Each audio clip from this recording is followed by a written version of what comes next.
Hello friends, स्वागत है आपका आपके अपने YouTube channel the knowledge train में। आज हम दोबारा पर्यावरण अध्ययन की जो महत्वपूर्ण श्रृंखला है उसको दूसरा भाग उसका लेकर आए हैं, जो UP TET, C TET, super TET और अन्य प्रतियोगी परीक्षाओं में समान रूप से उपयोगी है। और आइए हम शुरू करते हैं। अपना पहला प्रश्न, विटामिन सी का रासायनिक नाम क्या है? कैल्सीफेरॉल, थायमीन, रेटिनॉल या फिर एस्कॉर्बिक एसिड। देखिए, आपके पेपर में चाहे टेट हो, चाहे सी टेट हो, चाहे सुपर टेट हो, एक क्वेश्चन विटामिन से ज़रूर पूछा जाता है। ठीक है, ये बहुत इजी क्वेश्चन है, बार बार पूछा गया है। इसका आंसर होगा एस्कॉर्बिक एसिड। और आगे थोड़ा एक्सप्लेनेशन इसका है, ट्रिक के साथ में है, ध्यान से देखिएगा। रथ में रानी परी को एक टॉफ़ी दो, ये ट्रिक है। तो रथ में दो शब्द हैं, रा और था, तो रा से रेटिनॉल हो गया, विटामिन ए है रेटिनॉल, था से थायमीन, इसमें विटामिन B1 है। हमने विटामिन बी के जितने भी पार्ट्स हैं, B1, B2, B5, B6, B12, सारा इस ट्रिक में दिया हुआ है। रा से है राइबोफ्लेविन, विटामिन B2 है, निकोटिनामाइड है, विटामिन B5, पेरिडॉक्सिन है, विटामिन B6, और साइनोकोबाल्मिन जो होता है, कोबाल्मिन, वो है B12। और इसको जो है फॉलिक एसिड का नाम जो है वो टेरोइल ग्लूमेटिक है। और जो विटामिन सी है वो एस्कॉर्बिक अम्ल है, ए से, और का से कैल्सीफेरॉल है, विटामिन डी, और टॉफ़ी से टॉ है टोकोफेरॉल, विटामिन ई, और फी से है फिलोक्विनोन, विटामिन के। ये सारी विटामिन दी गई हैं। बाकी इसमें जो कुछ शब्द हैं वो एक्स्ट्रा हैं, जैसे में और दो, ये सब एक्स्ट्रा शब्द हैं, तो इनसे कोई मतलब नहीं है। और अब आगे और है कि किस विटामिन से कौन सा रोग होता है। विटामिन ए से रतौंधी होता है, विटामिन बी से बेरी होता है, विटामिन सी से स्कर्वी होता है, विटामिन डी से रिकेट्स होता है, विटामिन ई से बांझपन होता है, विटामिन के से रक्त का थक्का ना बनना, ये सारे रोग होते हैं। इसकी भी एक ट्रिक है। रवि सर वहाँ थक गए, तो गए जो है, गए का कोई यूज नहीं है, इसलिए उसको रेड से किया गया है। बाकी ट्रिक आप समझ सकते हैं। ठीक है, रा से रतौंधी, वी से बेरी, सा से स्कर्बी, रा से रिकेट्स, वहाँ से बांझपन, और थक से रक्त का थक्का जमना। अगर आपसे कहा जाए कि विटामिन सी के स्रोत क्या क्या हैं, तो जितने खट्टे फल हैं, नींबू, आंवला, इन सब में विटामिन सी पाया जाता है। आइए अगले प्रश्न पे चलते हैं। कोशिका का शक्ति केंद्र किसे कहा जाता है? जीव द्रव्य, माइटोकॉन्ड्रिया, लवक या फिर लाइसोसोम। तो इसमें इसका आंसर हो जाएगा, कोशिका का शक्ति केंद्र कहा जाता है माइटोकॉन्ड्रिया को। और इसको हिंदी में माइटोकॉन्ड्रिया को सूत्र कणिका भी कहते हैं। तो जीवाणु एवं नील हरित शैवाल को छोड़कर शेष सभी सजीव, पादप एवं जंतु कोशिकाओं के कोशिका द्रव्य में अनियमित रूप से बिखरे हुए द्वीप एकक पर्दायुक्त कोशिकांगों को सूत्र कणिका या माइटोकॉन्ड्रिया कहते हैं। ठीक है, तो मेन ये जानिए कि कोशिका का शक्ति केंद्र माइटोकॉन्ड्रिया कहते हैं। अगर ऑप्शन में सूत्र कणिका दिया रहता है तो आप उसको टिक करेंगे।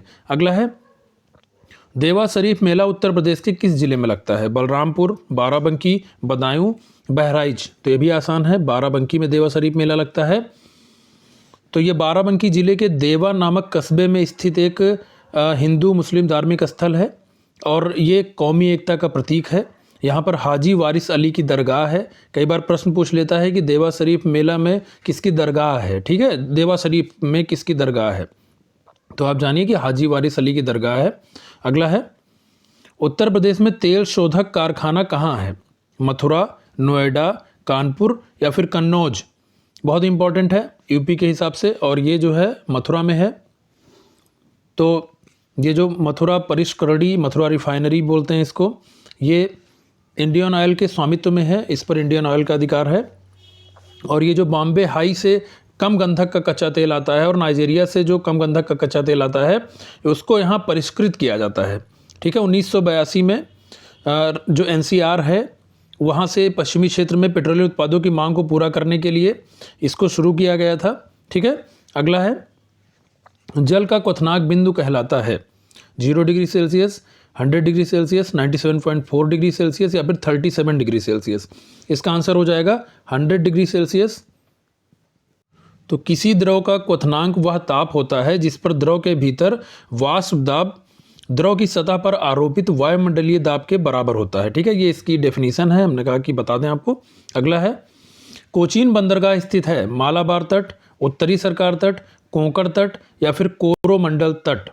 कहाँ पर कोचीन बंदरगाह स्थित है? तो इसका आंसर हो जाएगा केरल के मालाबार तट पर। अब देखिए थोड़ा सा एक्सप्लेनेशन है इसका। ये पाल घाट, ये थोड़ा सा ये है कि पाल घाट दर्रा कहाँ पर पाया जाता है, इसमें एक्सप्लेन किया गया है। पाल घाट दर्रा भी केरल में है, ठीक है।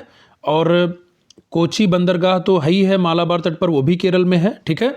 और ये प्राकृतिक बंदरगाह है, यहाँ नीचे हम देख सकते हैं ये प्राकृतिक बंदरगाह है, ठीक है। अगला है कार्डेमम पहाड़ी या फिर इसको इलायची पहाड़ियाँ कहते हैं, किन राज्यों की सीमाओं में स्थित है? उत्तर प्रदेश और मध्य प्रदेश, आंध्र प्रदेश और मध्य प्रदेश, केरल और तमिलनाडु, या फिर केरल और आंध्र प्रदेश। तो इसका आंसर हो जाएगा जो इलायची पहाड़ियाँ हैं वो केरल और तमिलनाडु की सीमाओं पर स्थित हैं, ठीक है। इसको देख लीजिए थोड़ा सा, ये देखिए इलायची का पेड़ है और ये पश्चिमी घाट का दक्षिणी विस्तार है इलायची की पहाड़ी। यहाँ पर इलायची की खेती बहुत ज़्यादा होती है, इसीलिए इसको इलायची पहाड़ी कहते हैं। और जैसा पहले मैंने बताया कि केरल और तमिलनाडु में इनका अत्यधिक विस्तार है। अगला है नर्मदा और सोन नदियाँ कहाँ से निकलती हैं? तो नर्मदा और सोन नदियाँ अमरकंटक पहाड़ी, सतपुड़ा पर्वत, अरावली पर्वत, या फिर इनमें से कोई नहीं। तो इसका आंसर हो जाएगा नर्मदा और सोन नदियाँ अमरकंटक पहाड़ी से निकलती हैं। अगला है भारतीय संविधान के किस अनुच्छेद में राष्ट्रपति द्वारा अध्यादेश जारी करने की शक्ति प्रदान की गई है? बहुत इंपॉर्टेंट क्वेश्चन है, बार बार पूछा गया है। अनुच्छेद 125, अनुच्छेद 123, अनुच्छेद 130 या फिर अनुच्छेद 135। तो राष्ट्रपति द्वारा अध्यादेश जारी करने की शक्ति अनुच्छेद 123 में है, ठीक है। तो इसमें कुछ डिटेल में दिया हुआ है कि ये तभी अध्यादेश जारी करते हैं राष्ट्रपति जब संबद्ध बिल को संसद की मंजूरी दिलाने के लिए पर्याप्त समय ना हो और कानून बनाना अनिवार्य हो, ठीक है। लेकिन इसके साथ 3 शर्तें भी जुड़ी हैं कि राष्ट्रपति कैबिनेट की अनुशंसा के बाद ही अध्यादेश जारी कर सकते हैं। दूसरी ये है कि अध्यादेश को संसद की अगली बैठक के 6 सप्ताह के अंदर ही उसके सामने पेश करना अनिवार्य है, अन्यथा वह निष्प्रभावी हो जाएगा। और तीसरी शर्त यह है कि अध्यादेश तभी जारी किया जा सकता है जबकि संसद के दोनों में से किसी सदन का सत्र नहीं चल रहा हो, ठीक है। अगला है पर्यावरण को मुख्य रूप से विभाजित किया गया है, प्राकृतिक अथवा भौतिक पर्यावरण, सामाजिक अथवा सांस्कृतिक पर्यावरण, मानव निर्मित पर्यावरण, उपर्युक्त सभी। तो इसका सही जवाब हो जाएगा प्राकृतिक अथवा भौतिक पर्यावरण भी सही है, सामाजिक अथवा सांस्कृतिक पर्यावरण भी सही है, मानव निर्मित पर्यावरण भी सही है, मतलब उपर्युक्त सभी इसका करेक्ट आंसर है। अगला है वायुमंडल का लगभग 99% भाग किन गैसों से मिलकर बना है? बहुत ही आसान क्वेश्चन है। कार्बन डाइऑक्साइड और हाइड्रोजन, नाइट्रोजन और ऑक्सीजन, हाइड्रोजन और ऑक्सीजन, या फिर इनमें से कोई नहीं। तो हम जानते हैं कि नाइट्रोजन जो है लगभग 78% है वायुमंडल में और ऑक्सीजन लगभग 21% है। तो हम कह सकते हैं कि नाइट्रोजन और ऑक्सीजन को मिलाकर वायुमंडल का लगभग 99% भाग बना हुआ है, ठीक है, इन गैसों से मिलकर। अगला है सबसे अस्थायी पारिस्थितिकीय तंत्र है समुद्र, रेगिस्तान, वन या फिर घास के मैदान। तो सबसे अस्थायी पारिस्थितिकीय तंत्र जो है वो है हमारा समुद्र, ठीक है। ये 1 लाइनर है, इसको ऐसे याद रखिएगा। अगला है पर्यावरण शिक्षा की औपचारिक विधियां हैं। पर्यावरण शिक्षण की औपचारिक विधियां हैं स्वयं खोज विधि, प्रयोग प्रदर्शन विधि एवं निरीक्षण विधि, भ्रमण विधि एवं योजना विधि, या फिर उपर्युक्त सभी। तो ये भी बहुत आसान है, ये सारी विधियां पर्यावरण शिक्षण की औपचारिक विधियां हैं, भ्रमण विधि एवं योजना विधि भी है, इसलिए उपर्युक्त सभी इसका सही आंसर हो जाएगा। अगला है सभी शाकाहारी जीव होते हैं प्राथमिक उपभोक्ता, उत्पादक, द्वितीयक उपभोक्ता या फिर तृतीयक उपभोक्ता। तो जो भी जीव, जितने भी जीव हैं जो पेड़ पौधों पर आश्रित होते हैं वो सभी प्राथमिक उपभोक्ता कहलाते हैं। तो इसका आंसर हो जाएगा सभी शाकाहारी जीव जो होते हैं प्राथमिक उपभोक्ता होते हैं। और पेड़ पौधे जो होते हैं उनके बारे में जान लीजिए कि वो प्रकाश संश्लेषण की क्रिया से अपना भोजन बनाते हैं, वो स्वयं पे निर्भर हैं, इसलिए इनको स्वपोषी कहते हैं, ठीक है। पेड़ पौधे स्वपोषी होते हैं और सभी शाकाहारी जीव प्राथमिक उपभोक्ता कहलाते हैं। अगला है मानव शरीर में हीमोग्लोबिन का कार्य है रक्त अल्पता को रोकना, जीवाणु नष्ट करना, ऑक्सीजन का परिवहन, लौह का उपयोग। बहुत इंपॉर्टेंट क्वेश्चन है और इसका जो करेक्ट आंसर हो जाएगा वो हो जाएगा ऑक्सीजन का परिवहन, ठीक है। हीमोग्लोबिन, एक क्वेश्चन ये भी आता है कि हीमोग्लोबिन क्या है, विटामिन, प्रोटीन, ऐसे करके ऑप्शन दिया रहेगा। तो हीमोग्लोबिन जो है वो एक मेटालोप्रोटीन है, ठीक है, इसको याद रखिएगा, प्रोटीन है ये ऑक्सीजन का परिवहन करता है, ठीक है। और ये नीचे दिया हुआ है कि एक सामान्य पुरुष वयस्क का हीमोग्लोबिन स्तर 13.8 से 7.2 ग्राम पर डीएल है। वयस्क महिला के पास हीमोग्लोबिन का स्तर जो है वो 12.1 से 15.1 ग्राम पर डीएल होना चाहिए। ठीक है, ये भी पूछ लेता है कभी कभी, इंपॉर्टेंट है। अगला है, मानव शरीर में निम्न में से कौन संक्रमण से हमारी रक्षा करता है? बहुत ही इंपॉर्टेंट क्वेश्चन है। रेड ब्लड सेल या फिर आरबीसी, वाइट ब्लड सेल या फिर डब्ल्यूबीसी, रक्त प्लाज्मा या फिर हीमोग्लोबिन। ठीक है, तो इसका करेक्ट आंसर हो जाएगा डब्ल्यूबीसी, जो हमारी वाइट ब्लड सेल होती हैं या फिर हम इनको श्वेत रक्त कणिकाएं कहते हैं। ये शरीर में किसी रोग से संक्रमित होने पर उस विशेष संक्रमित स्थल पर पहुंचकर हानिकारक जीवाणुओं, विषाणुओं, कवकों इत्यादि का भक्षण करके शरीर को संक्रमण से सुरक्षा प्रदान करती हैं। ठीक है, तो आगे मैंने लिखा भी है कि इनका फुल फॉर्म क्या है। ठीक है, और ये वही पुरानी बातें जो मैंने कही हैं। इसमें इंपॉर्टेंट ये है कि इसे ल्यूकोसाइट या श्वेत रक्त वाहिका भी कहा जाता है। ठीक है, अगर ऑप्शन में डब्ल्यूबीसी नहीं दिया हुआ है, ल्यूकोसाइट दिया हुआ है, तो आपको उसी पे टिक करना है। अगला है, निम्न में से पर्यावरण शिक्षा का मुख्य उद्देश्य नहीं है? बालकों को पर्यावरण संबंधी समस्याओं के प्रति सचेत करना, बालकों को पर्यावरण प्रदूषण की रोकथाम संबंधी उपायों से परिचित कराना, बालकों को पर्यावरण विषय के प्रति निष्क्रिय बनाना, या फिर बालकों में पर्यावरण विषय के प्रति रुचि का विकास करना। तो पूछ रहा है मुख्य उद्देश्य नहीं है, तो इसमें सीधे सीधे दिख रहा है कि बालकों को पर्यावरण विषय के प्रति निष्क्रिय बनाना उद्देश्य हो ही नहीं सकता है। ठीक है, बाकी सारे सही हैं। अगला है, निम्न में से कौन सी नदी भ्रंश घाटी से होकर प्रवाहित होती है? कृष्णा नदी, गोदावरी नदी, तापी नदी या फिर कावेरी नदी। तापी को ताप्ती भी कहते हैं। ठीक है, तो ये जो ताप्ती नदी या फिर तापी नदी है, यही भ्रंश घाटी से प्रवाहित होती है। ठीक है, ये मध्य प्रदेश के बैतूल जिले के मुल्ताई के निकट सतपुड़ा पहाड़ियों से निकलती है। ठीक है, इसको याद रखिएगा, बैतूल जिले के निकट सतपुड़ा पहाड़ी मैंने याद रखी है, वहां से निकलती है। ये मध्य प्रदेश, महाराष्ट्र और गुजरात से प्रवाहित होते हुए अरब सागर में गिरती है। ठीक है, बंगाल की खाड़ी में नहीं गिरती है। ताप्ती नदी अरब सागर में गिरती है। ठीक है, अगला है, विश्व वन्यजीव दिवस मनाया जाता है 27 मार्च को, 3 मार्च को, 5 जून को या फिर 16 सितंबर को। तो विश्व वन्यजीव दिवस मनाया जाता है 3 मार्च को। ठीक है, ये भी इंपॉर्टेंट है। अगला है, बैरन द्वीप अवस्थित है बंगाल की खाड़ी में, अरब सागर में, भूमध्य सागर में, चीन सागर में। इंपॉर्टेंट क्वेश्चन है। तो जो बैरन द्वीप है, ये बंगाल की खाड़ी के अंडमान सागर में पोर्ट ब्लेयर से 135 किलोमीटर दूर स्थित है। ठीक है, तो बैरन द्वीप अवस्थित है कहाँ पे? बंगाल की खाड़ी में। ठीक है, इंपॉर्टेंट है। ये देख लीजिए, बैरन द्वीप दिया हुआ है। बैरन द्वीप लाल घेरे में ये जो दिखा रहा है, यही बैरन द्वीप है। ठीक है, और वही चीज़ें लिखी हुई जो मैंने भी बताया। अगला है, ये एक चीज़ इंपॉर्टेंट है कि ये जो है एक एशिया का एकमात्र सक्रिय ज्वालामुखी है बैरन द्वीप। ठीक है, इसको याद रखिएगा। अगला है, निम्न में से कहाँ सदाबहार वन पाया जाता है? मालवा पठार, पूर्वी घाट, पश्चिमी घाट या फिर छोटा नागपुर का पठार। तो जो सदाबहार वन है, इनका विस्तार पश्चिमी घाट पर है, जिसे हम सह्याद्री भी कहते हैं। पश्चिमी घाट का दूसरा नाम सह्याद्री भी है। तो इसमें देखिए कुछ चीज़ें डिटेल दी हुई हैं। इसमें लिखा हुआ है कि सदाबहार वन कई क्षेत्रों में भूमि स्तर पर सूरज की रोशनी न पहुंच पाने के कारण बड़े वृक्षों के नीचे छोटे पौधे और झाड़ियां बहुत कम उग पाती हैं। ठीक है, यहाँ पर बड़े वृक्ष ज़्यादा होते हैं। ठीक है, नीचे देखिएगा, सबसे नीचे वाला पैराग्राफ, उष्णकटिबंधीय सदाबहार वन में अधिकतम जैव विविधता पाई जाती है। पश्चिमी घाट, उत्तरी पूर्वी घाट, अंडमान निकोबार द्वीप समूह में इन वनों की अधिकता पाई जाती है। इन वनों में महोगनी, रोजवुड, आयरनवुड, रबड़ इत्यादि के वृक्ष पाए जाते हैं। तो ये वाला पैराग्राफ आप जो है थोड़ा सा इंपॉर्टेंट है, इसको ध्यान से देखिएगा। आगे है, संवैधानिक प्रावधान क्या है जंगल या वन को लेकर, कि वन को किस सूची में रखा गया है? तो संविधान की 7वीं अनुसूची में वर्णित समवर्ती सूची में। अगर पूछे कोई आपसे प्रश्न आ जाए पर्यावरण में कि वन को किस सूची में रखा गया है, संघ सूची में, राज्य सूची में, समवर्ती सूची में, ऐसे करके ऑप्शन दिया रहेगा, तो वन को हम समवर्ती सूची में रखते हैं। ठीक है, और 42वें संविधान संशोधन में वन और वन्य जीवों और पक्षियों के संरक्षण को राज्य सूची से समवर्ती सूची में स्थानांतरित कर दिया गया था। ठीक है, 42वां संविधान संशोधन, इसको लघु संविधान कहते हैं, मैंने पिछले वीडियो में बताया हुआ है। ठीक है, और अनुच्छेद 51 का जो मौलिक कर्तव्य है, ठीक है, उसमें भी जी पार्ट में कहा गया है कि वनों और वन्य जीवों सहित प्राकृतिक पर्यावरण की रक्षा एवं संवर्धन करना प्रत्येक नागरिक का मौलिक कर्तव्य होगा। ये सारे आर्टिकल आप लोग याद रखिएगा, ठीक है।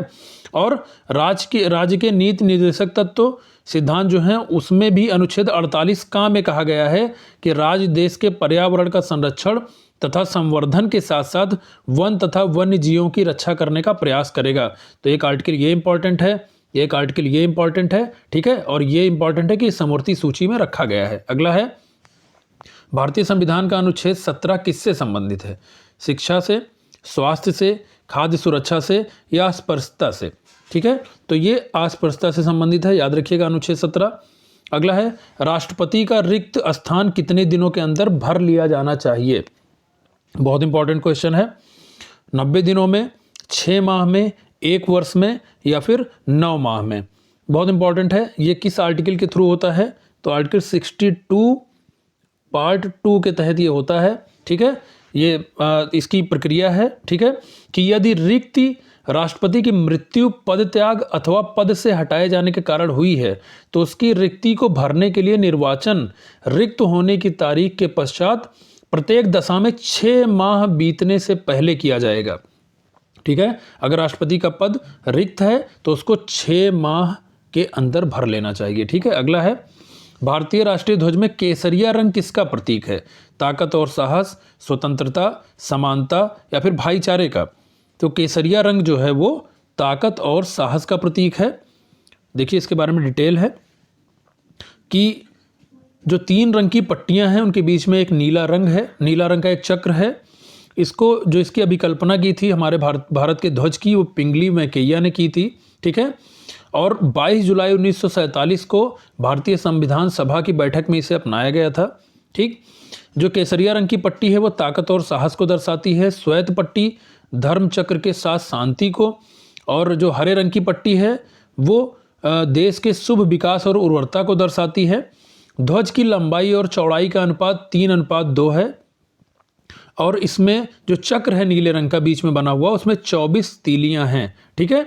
और चक्र का जो व्यास है लगभग सफेद पट्टी की चौड़ाई के बराबर है, और इसका रूप सारनाथ में स्थित अशोक स्तंभ के शेर के शीर्ष फलक के चक्र में दिखने वाले की तरह है, ठीक है।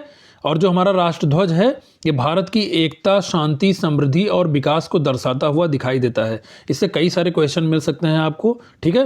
कई बार पूछा गया है कि जो हमारा ध्वज है इसकी लंबाई चौड़ाई का अनुपात क्या है, या फिर इसमें चक्र जो है उसमें कितनी तीलियां हैं, ध्वज किसने अभिकल्पना की थी, ठीक है, ये ध्वज कब अपनाया गया था, और कौन सा रंग किस चीज़ का प्रतीक है, ठीक है। इसको ध्यान से फिर से पढ़ लीजिएगा आप। अगला है, जैव विविधता के ह्रास का मुख्य कारण है, ठीक है, आवासीय प्रदूषण, अत्यधिक दोहन, प्राकृतिक आवासीय विनाश या फिर वैश्विक तापन, ठीक है। तो इसका आंसर हो जाएगा ये हो जाएगा प्राकृतिक आवासीय विनाश, ठीक है। जैव विविधता के ह्रास का मुख्य कारण है क्योंकि औद्योगिक उत्पादन और नगरीकरण को बढ़ावा देने के लिए जितने भी प्राकृतिक वास थे धीरे धीरे उनका विनाश किया जा रहा है, ठीक है। और यही मुख्य कारण है जैव विविधता के कम होने का। अगला है, पारिस्थितिकी तंत्र की संकल्पना को किसने प्रस्तावित किया था? टांसले ने, जी टेलर ने, सीसी पार्क ने, डार्विन ने? तो इसका सही जवाब हो जाएगा ए जी टांसले ने, ठीक है। तो पारिस्थितिकी तंत्र की संकल्पना जो है ए जी टांसले ने 1935 में इसको प्रस्तावित किया था उन्होंने, और उनका कहना था कि पारिस्थितिकी तंत्र जो है भौतिक तंत्रों का एक प्रकार है जिसकी रचना जैविक और अजैविक घटकों के मिलने से हुई है, ठीक है। अगला है, निम्न में से कहां पर सर्वाधिक जैव विविधता पाई जाती है? कश्मीर में, शांत घाटी में, फूलों की घाटी में या फिर इनमें से कोई नहीं? बहुत इंपॉर्टेंट क्वेश्चन है। सबसे पहला ये कि शांत घाटी इसका आंसर है, और शांत घाटी पाई कहाँ जाती है? वो केरल के पलक्कड़ जिले में पाई जाती है, ठीक है। अगला है, पहले इसका थोड़ा डिटेल है, देखिए लिखा हुआ है जैव विविधता शांत घाटी में पाई जाती है जो केरल राज्य में स्थित है, ठीक है। जैव विविधता की दृष्टि से भारत दक्षिण अफ्रीका के बाद द्वितीय स्थान पर है, ठीक है। और एक इंपॉर्टेंट लाइन ये है कि 22 मई को विश्व जैव विविधता दिवस या विश्व जैव विविधता संरक्षण दिवस मनाया जाता है, ठीक है। ये इंपॉर्टेंट पार्ट है। अगला है, भारतीय वन्य जीव संस्थान कहाँ पर स्थित है? देहरादून, शिमला, उत्तर प्रदेश या फिर भोपाल, ठीक है। तो जो भारतीय वन्य जीव संस्थान है ये देहरादून में स्थित है। और पूछा जाए देहरादून किस राज्य में है, तो उत्तराखंड राज्य में है। ठीक है। और जो भारतीय वन्य जीव संरक्षण अधिनियम कब लागू हुआ था, अगर ये क्वेश्चन आता है तो वो 1972 में लागू हुआ था। अगला है, पर्यावरण प्रबंधन के अंतर्गत निम्न में से किस तत्व को सम्मिलित नहीं किया जाता है। पर्यावरण के तत्वों की गुणवत्ता में वृद्धि करना, मनुष्यों में पर्यावरण के प्रति संचेतना का जागरण, पर्यावरण प्रबंधन के लिए प्रयासों के प्रतिफलों का सुधार, या फिर प्रदूषकों के उत्सर्जन को बढ़ावा देना। तो जाहिर सी बात है ये चौथा गलत होगा, क्योंकि उत्सर्जन को बढ़ावा देंगे तब पर्यावरण प्रबंधन कहाँ हो पाएगा। ठीक है, पर्यावरण को नुकसान पहुंचेगा ना। अगला है, निम्न में से कौन ग्रीन हाउस गैस नहीं है। O3 मतलब ओजोन, O2 मतलब ऑक्सीजन, CH4 मीन्स मेथेन, या फिर CO2 मीन्स कार्बन डाइऑक्साइड। हमने पिछले वीडियो में एक ट्रिक आपको बताई थी जिसमें था कि मीना का जलवा और CFC ऐसे करके कुछ ट्रिक थी। तो मीथेन भी ग्रीन हाउस गैस होती है। ठीक है, कार्बन डाइऑक्साइड भी ग्रीन हाउस गैस होती है, ओजोन भी ग्रीन हाउस गैस होती है, ऑक्सीजन ग्रीन हाउस गैस नहीं होती है। ठीक है, आप पिछला लेक्चर देख लीजिएगा, डिटेल में बताया हुआ है। और इसके साथ में आपके 30 प्रश्नों की जो ये दूसरी श्रृंखला थी, दूसरा पार्ट हमने बनाया था, वो खत्म होता है। अब हम तीसरे पार्ट के साथ फिर आएंगे। आप लोग अच्छे से तैयारी करते रहिए। एक एक क्वेश्चन को मैंने अच्छे से समझाया हुआ है, उसकी डिटेल दी हुई है। आप पूरी डिटेल के साथ पढ़िए, सब कुछ नोट डाउन करते रहिए। आपके पेपर में ज़रूर इन सब से क्वेश्चन फंसेंगे। ठीक है, आप लोग अच्छे से मेहनत करिए। धन्यवाद।